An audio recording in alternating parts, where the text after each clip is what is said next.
So John, thank you very much for crossing the Atlantic and sharing with us your views about 5G, Wi-Fi, and all these nice things that are coming ahead. Precisely, you spoke about this merger or this coordination between 5G, Wi-Fi, and all these techniques.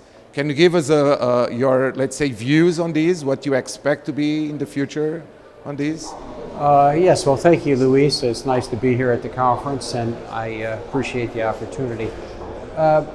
The Wi-Fi area today carries most of the internet data. Obviously, the mobile area, LTE techniques and license spectrum also very large.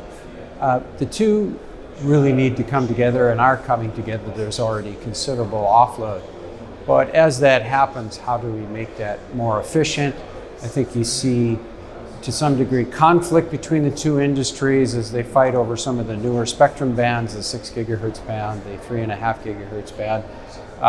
But there are ways through cloud management and somewhat of a distributed fashion to make that come together more easily. And I drew the analogy with some of the early days of the internet, really the TCP/IP protocol versus the ATM, centrally controlled packet switching. And the latter, more distributed approach, even though not quite as good as a centralized approach, prevailed because it allowed the content, the applications to be more prolific in terms of their spread.